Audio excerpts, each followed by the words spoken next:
Assalamualaikum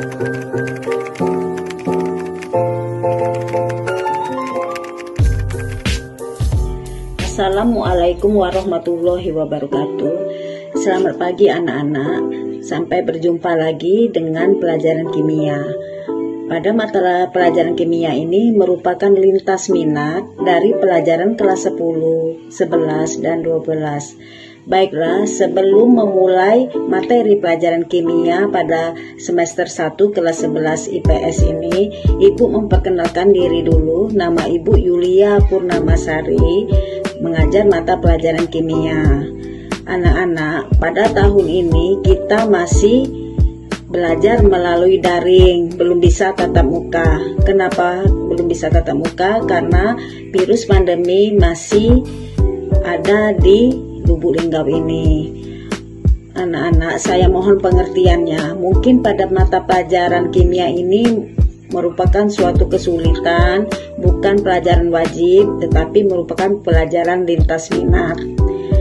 Dan kondisinya sekarang ini kita masih tetap belajar daring. Untuk itu Ibu mengharapkan bersabar dan tetap semangat, karena hal ini merupakan yang terbaik. Pada saat-saat ini merupakan pelajaran daring yang harus kita lakukan. Suka atau tidak suka, mau atau tidak mau, kita harus belajar melalui daring.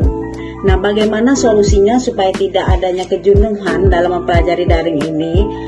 Dalam hati kita harus tetap semangat. Apapun yang terjadi, kondisi apapun terjadi, kita tetap belajar, yaitu belajar kimia. Nah, pelajaran kimia ini merupakan pelajaran lintas minat. Mungkin kamu juga masih berpikir waktu kelas 10 dulu, kenapa kami pelajaran IPS atau jurusan IPS masih belajar kimia? Untuk apa kami masuk jurusan IPS masih ketemu pelajaran menghitung, masih juga ketemu pelajaran matematika? Ketahui, nah, tidak mungkin suatu pelajaran yang bersifat positif itu bersifat sia-sia.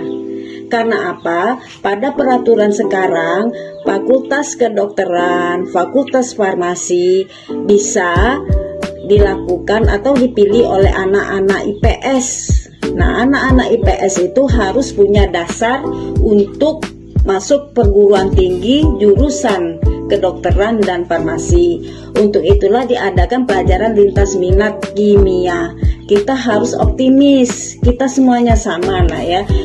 Jurusan IPS, jurusan IPA, semuanya memiliki kemampuan. Dan untuk kedepannya, kalau memang mau masuki fakultas yang berhubungan dengan IPA, kalian sudah mempunyai dasar, sudah belajar matematika, sudah belajar kimia. Untuk itu tidak ada sia-sia atau usaha itu akan tidak berhasil maksimal. Tergantung dari kita sendiri.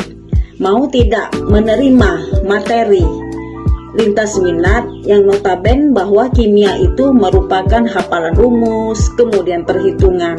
Dan Ibu harap kita tetap semangat dan adanya kerjasama supaya kita bisa berkontribusi dalam kegiatan belajar mengajar ini.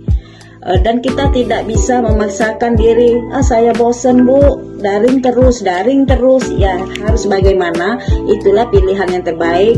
Ibu harap kebosanan, kejenuhan itu merupakan ibadah kita untuk mencapai suatu tujuan.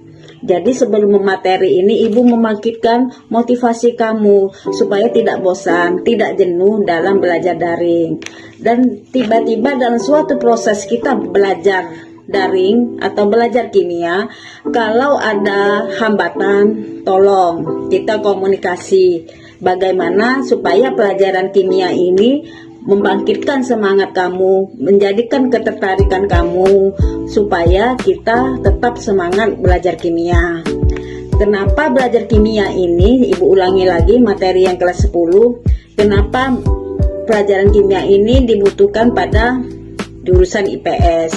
suatu saat nanti kita tidak tahu pada proses yang akan datang, cita-cita kamu yang mau jadi pengacara, misalnya mau jadi sarjana ekonomi, atau notabene pada jurusan IPS, suatu saat nanti kamu berubah pikiran mau ke jurusan kedokteran atau farmasi yang berhubungan dengan jurusan IPA.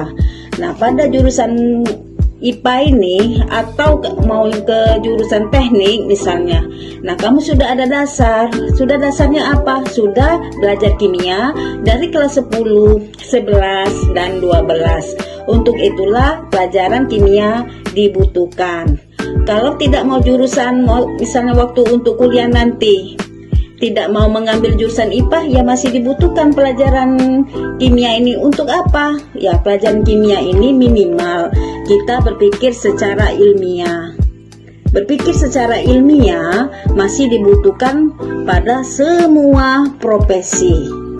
Profesi bagaimana yang harus dibutuhkan secara ilmiah? Misalnya mau jurusan pengacara, mau ngambil jurusan pengacara.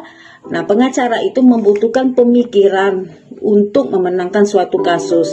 Sedangkan pada kimia itu sudah berlatih kita menelaah suatu kasus, yaitu dengan penelitian ilmiah atau kaidah ilmiah. Untuk itu tidak ada perbuatan yang sia-sia untuk belajar kimia. Pelaku ekonomi perlu juga tidak pelajaran kimia? Ya, masih perlu, karena ekonomi itu tidak terlepas dari uang. Nah, uang itu kita lihat dari uang. Nah, kita membedakan uang 50.000, uang 100.000, itu perbedaannya dengan warna. Nah, dengan warna itu harus belajar ilmu kimia. Kemudian polisi. Nah, polisi itu memang tidak berhubungan dengan materi atau praktikum dalam kimia, tetapi dia dalam menyelidiki suatu kasus, salah satu faktor untuk mengungkap suatu kejahatan adanya sidik jari. Kenapa sidik jari? Karena sidik jari itu berbeda pada setiap individu. Nah, dengan untuk meneliti sidik jari seseorang, kalian perlu belajar kimia, bagaimana tim forensiknya, kemudian adanya DNA. Nah, seperti itu. Nah, sebelum kita memasuki bab 1, ada baiknya kita tetap semangat dan tetap sehat. Karena kenapa? Kalau kita tidak sehat, bagaimana materi akan masuk ke dalam akal pikiran kita kalau kita masih kurang enak badan.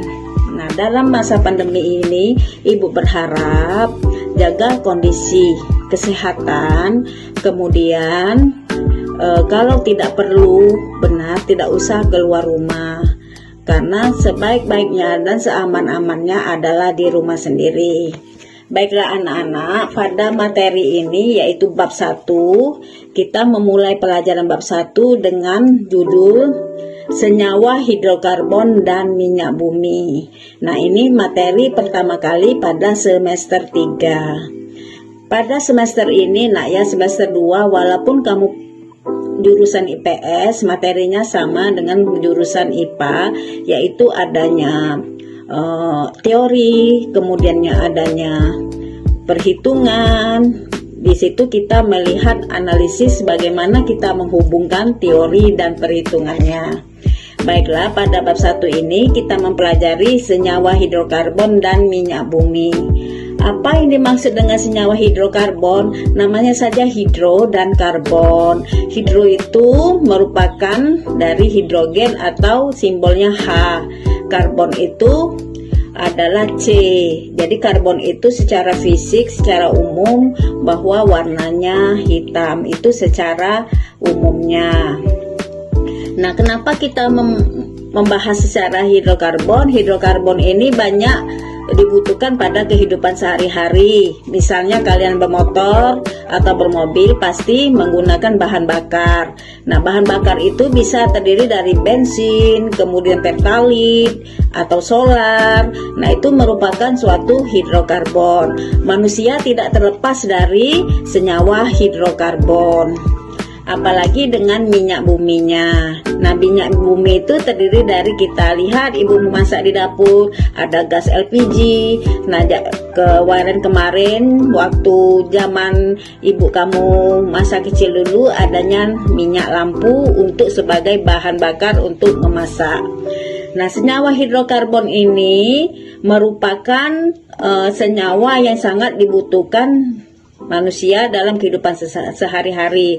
Apa yang dibahas pada senyawa hidrokarbon yaitu kekhasan atom karbon. Jadi atom karbon ini mempunyai ciri khas, sama seperti kamu masing-masing mempunyai ciri khas. Misalnya Andi apa ciri khasnya, kemudian Sinta apa ciri khasnya. Begitu juga dengan unsur kimia yaitu unsur karbon. Kenapa senyawa hidrokarbon ini dibutuhkan dan dibahas dalam satu bab pada materi kita? Karena senyawa hidrokarbon itu ada kekhasan atom karbon. Apalagi yang kita bahas yaitu pengelompokan hidrokarbon. Jadi hidrokarbon itu dikelompok-kelompokkan. Sama seperti kamu adanya pengelompokan jurusan IPA atau IPS, atau pengelompokan yang pada lahir tahun 19 berapa gitu, apa 1990-an dikelompokkan. Nah, sama dengan unsur karbon ya, semua unsur kimia itu harus ada pengelompokan. Kemudian yang kita bahas lagi minyak bumi. Perlu kita bahas lagi minyak bumi karena kita tahu bahwa persediaan minyak bumi kita ini terbatas dan penggunaannya tiap hari. Yang terakhir, dampak pembakaran dan senyawa hidrokarbon dalam kehidupan. Nah, kenapa senyawa hidrokarbon ini dibahas secara khusus? Karena hidrokarbon ini terdiri dari karbon dan hidrogen ya. Terdapat pada apa? Senyawa hidrokarbon ini Ibu tadi jelaskan di awal tadi, bensin, oli, gas, LPG, aspal, dan lilin itu termasuk dari senyawa hidrokarbon. Sifat khas atom karbon. Kenapa atom karbon mempunyai sifat khas? Karena dalam atom karbon itu mempunyai kelebihan dari atomnya lain. Apa sifat khas dari atom karbon? Pertama, atom karbon mempunyai 4 elektron valensi. Kalian ketahui waktu kelas 10 belajar elektron valensi. Apa ini maksud elektron valensi? Elektron valensi adalah kulit terluar dari suatu atom, sehingga dapat membuat 4 buah ikatan kovalen. Nah, ikatan kovalen itu ikatan yang mempunyai 4 ikatan. Kalian sudah mempelajari kelas 10, tolong dipahami lagi apa yang dimaksud dengan ikatan kovalen. Nah, yang kedua, atom karbon dapat membentuk ikatan kovalen rangkap. Nah, kovalen ini ada rangkap 2, kemudian rangkap 3, dan ada ikatan tunggal. Nah, kalian sudah mempelajarinya di kelas 10. Ini Ibu hanya membahas selintas. Kemudian yang ketiga, sifat khasnya, atom karbon dapat membentuk rantai karbon dengan cara berikatan dengan atom karbon lainnya, sehingga dapat membentuk rantai panjang, lurus, bercabang maupun melingkar. Jadi atom karbon itu dapat membuat rantai panjang, lurus, bercabang maupun melingkar. Nah, ini akan kita bahas satu persatu. Contoh dari mempunyai 4 atom elektron yang secara lurus, contohnya secara lurus normal butana. Kemudian atom karbon ikatan kovalen rangkap, senyawa rantai bercabang. Nah, kalau bercabang mempunyai cabangnya. Nanti secara teknis Ibu atur secara teknisnya dengan kita mencatat, dan juga variasi Ibu mengajar bisa saja melalui classroom dan bisa melalui Zoom nantinya. Yang terakhir, senyawa melingkar sikloheksana. Nah, sifat khas jenis ikatan rantai karbon ini terdiri dari 3 jenis. Yang pertama, rantai karbon alkana atau ikatan tunggal. Yang kedua, alkena. Jadi bedanya alkena rangkap 2, Kemudian al-kuna. Al-kuna adalah rangkap 3. Ini yang akan kita bahas nantinya pada materi ini. Ini yang lebih penting. Bagaimana rumus dari al-kana, al-kena, al-kuna. Yang al-kana tadi merupakan ikatan tunggal, al-kena rangkap 2, al-kuna rangkap 3. Dan merupakan masing-masing itu mempunyai tata nama. Diakhiri dengan ana. Nanti contohnya metana, etana, propana, butana, heptana, heksana, heptana, oktana, nonana, dekana. Nanti kita bagaimana pelajarannya secara teori. Nanti Ibu jelaskan lebih lanjut. Ini Ibu menjelaskan secara global. Nah, bagaimana dengan alkena? Alkena diakhiri dengan nama ena, dimulai dari etena, propena, butena, pentena, heksena, heptena, oktena, nonena, dekena. Nah, pada posisi nantinya pada posisinya bagaimana? Kalau alkuna bagaimana? Diakhiri dengan nama huruf una di belakangnya. Etuna, propuna, dan selanjutnya. Nanti suatu saat kalian ada tugas untuk menghafal tata nama alkana, alkena, dan alkuna. Nah, posisi atom karbon ini terdiri dari 4 posisi. Apa saja? Atom C primer, atom C sekunder, atom C tersier, atom C kuartener. Pengelompokan hidrokarbon. Nah, pengelompokan hidrokarbon ini berdasarkan bentuk rantai karbonnya. Bentuk rantai karbon itu yang bagaimana? Ada rantai karbon terbuka, ada rantai karbon tertutup. Nah, yang terbuka adalah rantai karbon alifatis. Rantai karbon siklis tertutup. Terdiri dari apa saja? Karbon siklik, aromatis, alisiklik. Nah, berdasarkan jenis ikatan karbon ini ada ikatan jenuh tunggal dan ada hidrokarbon tak jenuh atau rangkap 2. Nah, untuk itu anak-anak tetap terus belajar kimia karena materi ini sangat berguna pada kehidupan sehari-hari. Tetap semangat dan tetap waspada terhadap kesehatan masing-masing. Jaga kesehatan badan, jaga kesehatan saudara-saudaramu, jaga kesehatan orang tuamu. Dan gunakanlah waktumu sebaik mungkin, jangan terlalu banyak hura-hura di luar. Kemudian setiap materi yang Ibu ajarkan tetap dipahami dan diulangi. Nah, bagaimana literatur yang kalian punya? Nah, bisa mencari dari Google dan bisa juga melalui buku paket. Nah, buku paket itu Ibu harap kalian bisa meminjamnya di perpustakaan kita. Jadi buku pelajaran kimia itu pelajaran apa saja, penerbitnya boleh saja, tetapi berhubungan dengan materi kelas 11. Tetap semangat dan tetap maksud Ibu tetap semangat dan tetap menjaga kesehatan. Karena kesehatan itu penting, dan tetaplah beribadah dan kita sama-sama berdoa semoga COVID ini berlalu dan kita belajar di kelas, kita bisa berinteraksi, bisa bertatap muka. Itu yang Ibu harapkan dan kita sama-sama harapkan. Semangat. Dan Ibu akhiri, wassalamualaikum warahmatullahi wabarakatuh.